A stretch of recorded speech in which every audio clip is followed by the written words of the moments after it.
my dears and lovelies, welcome back to my channel. I know it's been a hot minute and I'm very sorry. I'm hoping to get more content more routinely out to you guys. Things just got a little crazy around here for a while, but I promise we are back. We are here to talk about all things bookish, and yeah. So today, my video, as you probably guessed from the title, is going to talk about all of the books I have recently read for my library's reading program this year. And feel free to look in your area. Most libraries, from what I've heard, have adult reading programs and they usually give out fun little prizes. So go out, support your local libraries, and be part of their programs. The one I did was supposed to be a program for the entire year. I definitely misread it as like a summer reading program. So it was supposed to be a 1 book a month thing. I binged read 12 books in the past 2 months, I think. So it was definitely more of a fast-paced program than what it was intended to be, but it was still very fun, and I'm here to give you all my ratings, my recommendations for all the books I read. So let's get into it, shall we? The first book was supposed to be a book with a math in it, and as you know, I love fantasy, so that was not hard to find. I actually ended up reading two for this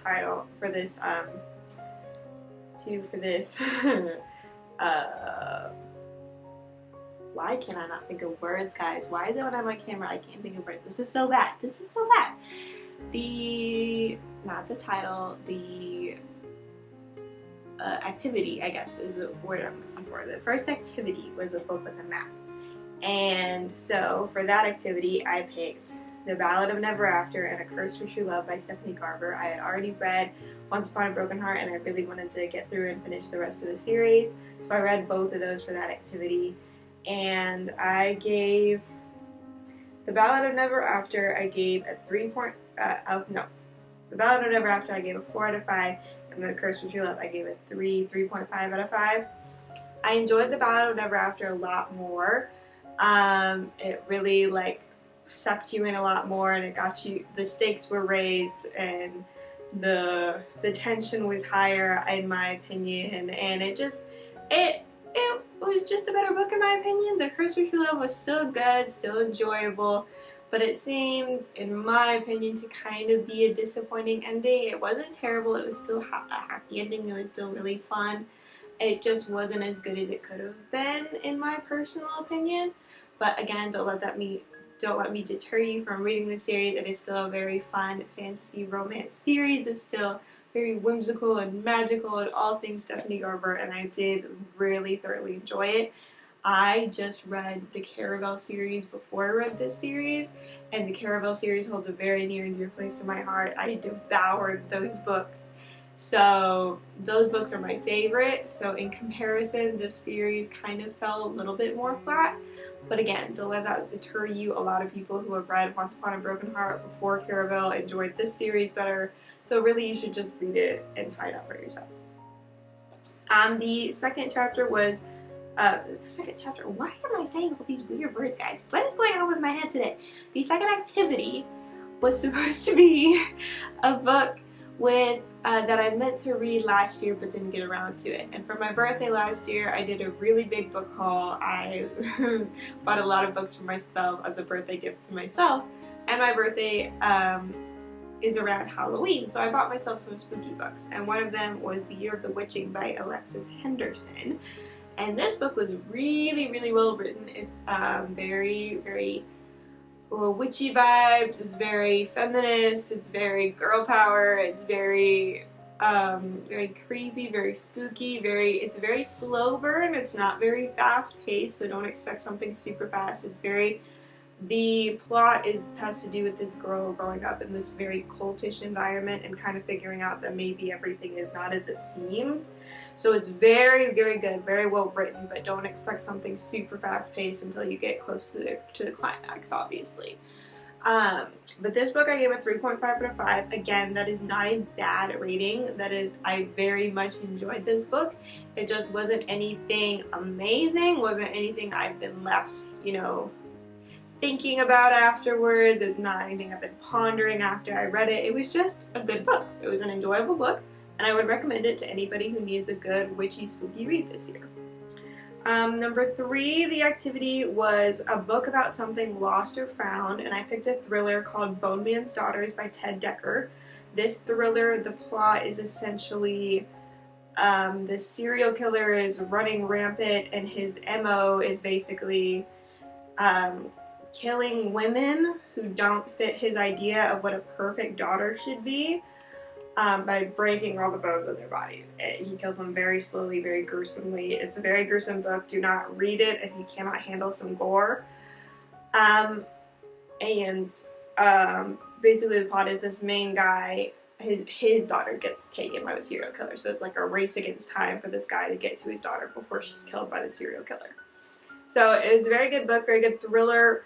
I only gave it a 3 out of 5, not because it was a bad book, but just because I've read Ted Dekker's other thrillers, and his other thrillers to me hit a lot harder. They were a lot more fast-paced. They were a lot more, there was a really big twist at the end that just left you like, oh my god, I have to read this again immediately right now. Like, you know, those kind of books. And this one just didn't have that. Again, it wasn't a bad good book. It was a very good thriller. Just not what I would expect from Ted Dekker as a whole. Just not his usual pop. That's all. Next. The activity was supposed to be a collection, so like short stories, poetry, essays, anything like that. I picked a poetry book called Flower Crowns and Fearsome Things by Amanda Lovelace that I gave a 4 out of 5. I love Amanda Lovelace. I love anything she writes. It was amazing. Please read her poetry if you haven't got around to it. Even if you don't think you're a fan of poetry, please pick up Amanda Lovelace. Her work is beautiful and stunning, and I will forever recommend it.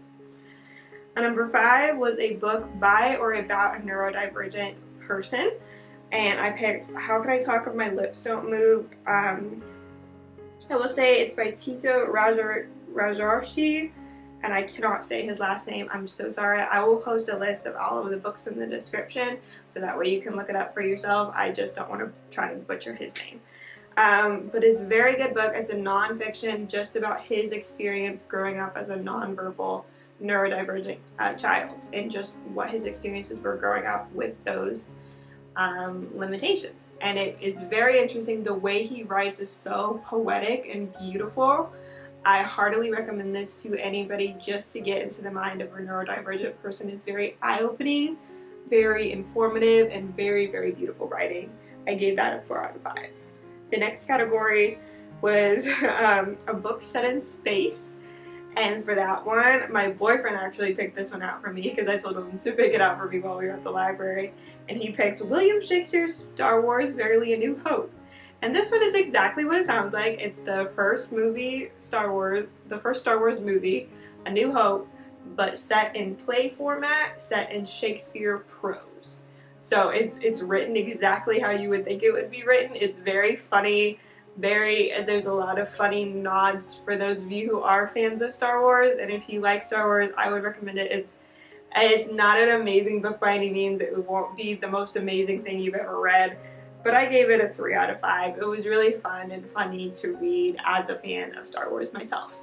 The next book, it was a book somebody told you not to read, and for this one I picked a very gay love story called Friday I'm in Love by Camryn Garret.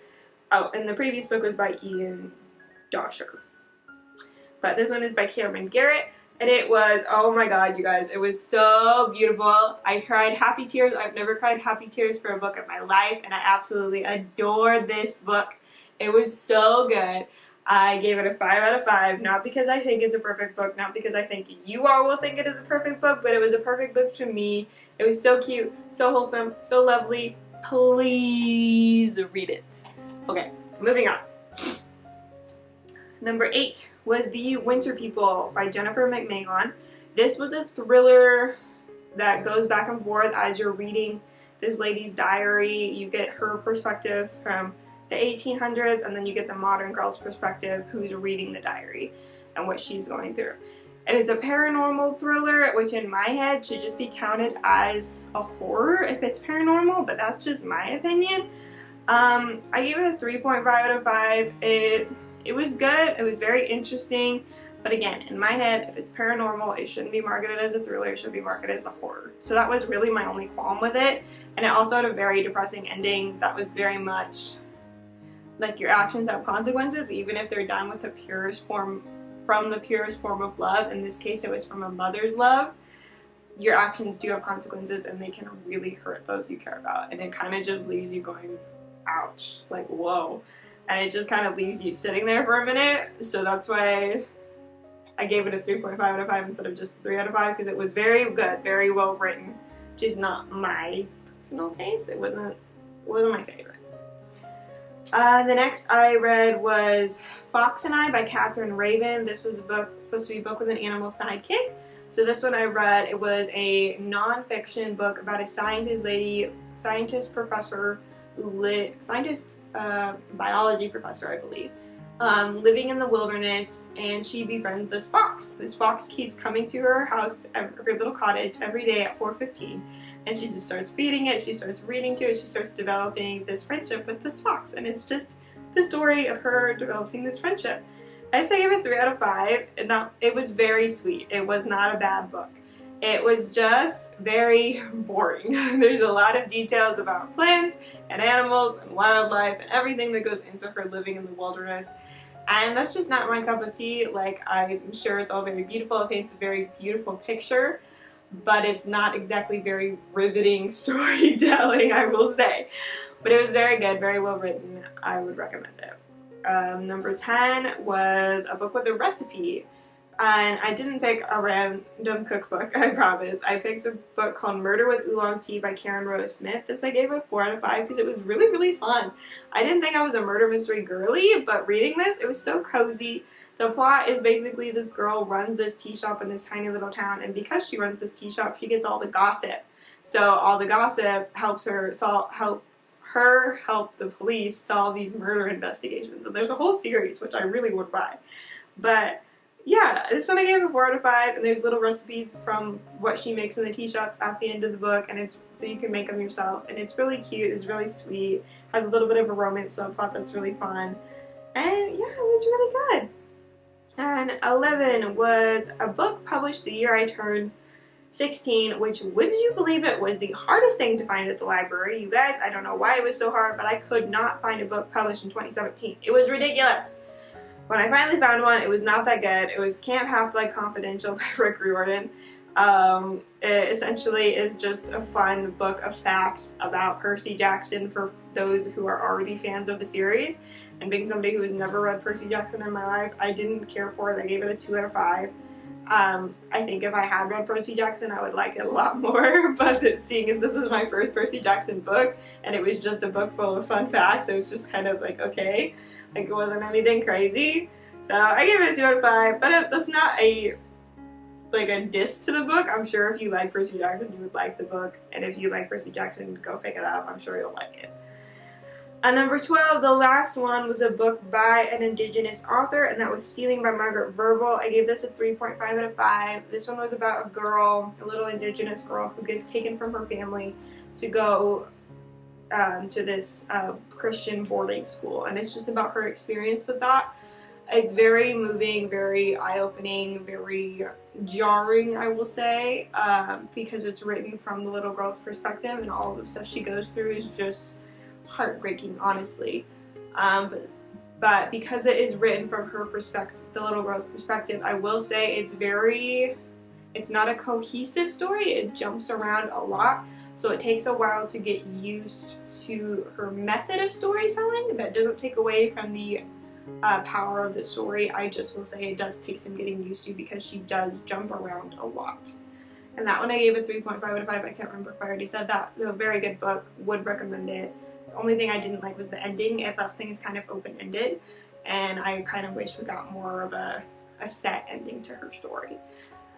But yeah, that is my list, guys, and now that we are done with that, I will say goodbye. Thank you so much for watching this video. I hope to see you in the next one. Please drop a like and leave me a comment for some books you would like to see me read in more videos. Any ideas you have for me would be greatly appreciated. I love you. Bye.